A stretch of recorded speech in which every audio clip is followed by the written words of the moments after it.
So, you want to learn how to fingerpick? Well, you're in the right place. Let's start right here. Grab your guitar and let's go. Okay, what is fingerpicking? Well, as the name suggests, yes, fingerpicking is picking with our fingers, as opposed to playing the strings with a pick or dragging our fingers across some chords and strumming. Why would we want to choose to fingerpick? It's very expressive, it's very dynamic, and we can create a lot of beautiful textures with our fingertips. So firstly, how would we set ourselves up with the guitar to fingerpick? Well, you'd want it in our lap nice and comfortably with a nice relaxed posture. Bring your arm over the body of the guitar so that it's anchored at this point where your elbow crease fits right over the edge of the body of the guitar like this, allowing your forearm just to float freely, and your hand is then floating freely around this sound hole area here. As a general rule with fingerpicking, we want our thumb to be playing these thicker, lower strings.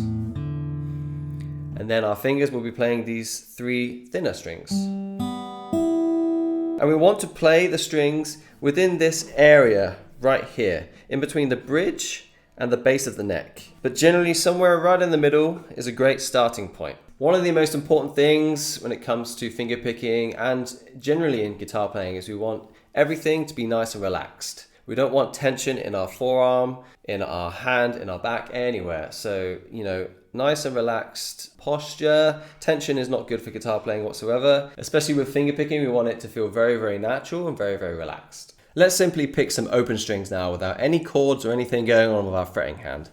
So when picking the thicker strings of our thumb, we want to use the edge of our thumb. So let's grab the top of the 6th string, which is the lowest string here. When we pluck the string, we just want to grab it from the top and pull out and down very, very lightly, like this. Remember, the movement is very small. In fact, the smaller the better. Aim for about a fingertip distance away from the strings when we pluck the string. Any large movements like this away from the guitar is just going to take longer for the hand to come back to the correct position. Also, as we look down at our thumb when plucking, it's slightly pointed towards the sound hole. So not directly at the guitar like a 90-degree angle like this, or not completely flat and parallel to the neck, but a very, very slight, not even 45 degrees, perhaps 30 degrees angle towards the sound hole. Same with the 5th and 4th strings. These strings can be a little more tricky in the beginning because you're having to fit your thumb in between the string directly above. So just spend some time plucking the 6th, 5th and 4th strings with your thumb, just open. Just allow your muscle memory to get used to where these strings are.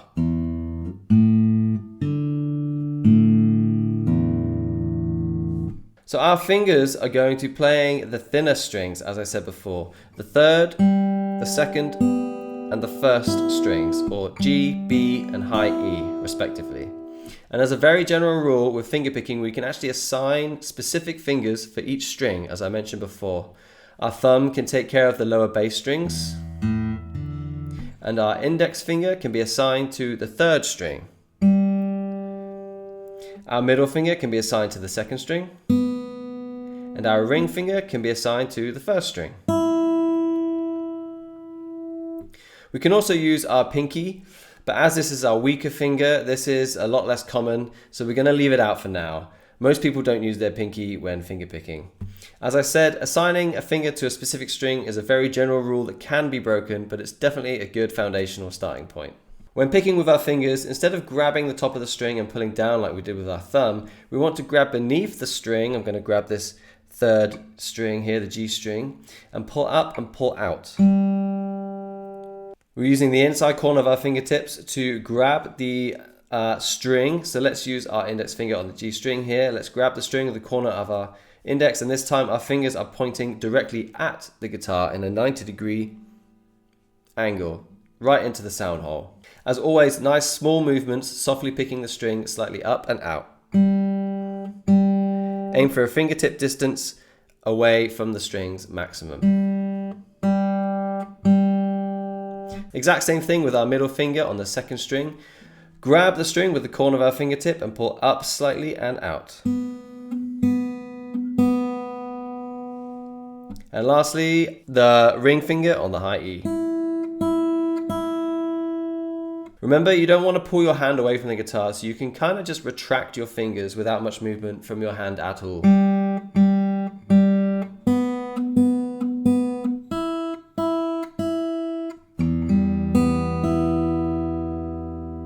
Spend some time in the beginning getting used to where the strings sit in terms of your fingers on your fretting hand.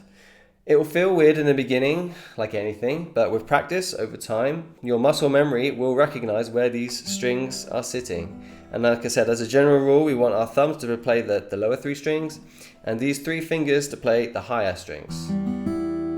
Another important thing to point out is because we're not using our pinky finger, we can actually use it to anchor our picking hand down here on the body of the guitar, right here on this kind of pick guard area. Now, some people do this, some people don't. It's really, there's no right or wrong answer to this, but it is something that I read a statistic somewhere, 50% of guitarists do this, 50% don't. It's really up to you. I recommend just trying it out. It really does help with some controlling how we pick our strings.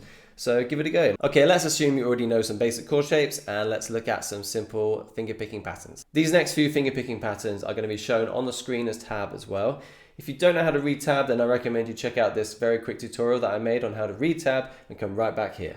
As well as a tab, we have pima annotations. If you don't know what pima annotations are, quite simple really. It's just showing you which fingers to use to play which strings. Okay, so simply put, P represents your thumb, I represents your index finger, M, middle finger, A, ring finger. There's a little helpful diagram in the bottom right corner of the screen to help show this. Okay, example 1 shows a simple linear finger picking pattern over 3 chords, G, C, and D. Here we play the lowest note in the chord with our thumb, then we jump up to the 3rd string, which is played with our index finger, then the 2nd string played with our middle finger, and the 1st string with our ring finger. We play this twice and then we move on to the next chord with the same pattern and then the next chord.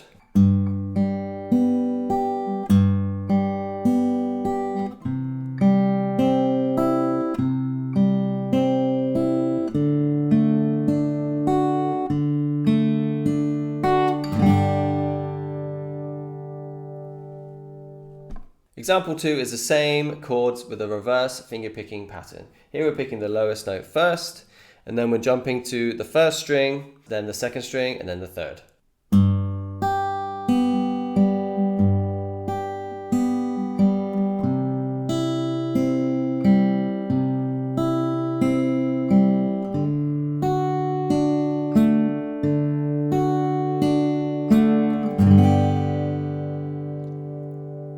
Example 3, same chords, different finger picking order. This time we're going with the lowest note first, then we're jumping up to the 3rd string, then the 2nd string, back to the 3rd, then to the 1st string, then to the 3rd string, 2nd string again, and then finally back to the 3rd string. Okay, so a little bit of finger dancing going on here, but this exercise is really, really great for building finger dexterity.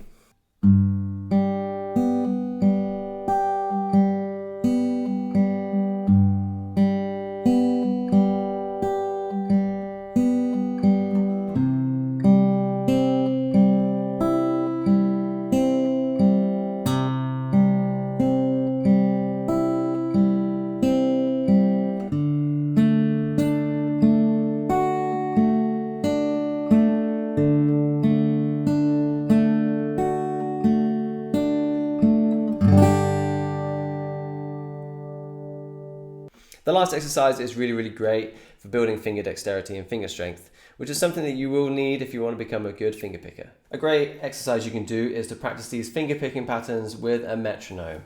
You can take this really slowly in the beginning at something like 60 BPM, making sure that you're playing each note on the click. Okay, so you're playing quarter notes, but you're not dragging or you're not rushing, you're trying to keep in time. For example, I'm using a metronome on my phone. This one is free. It's one I like to use. Anyone can download it for free, or you can pick up one, like a physical one, like a Korg one on Amazon if you want, at a very, very cheap price. But this is how 60 BPM would work.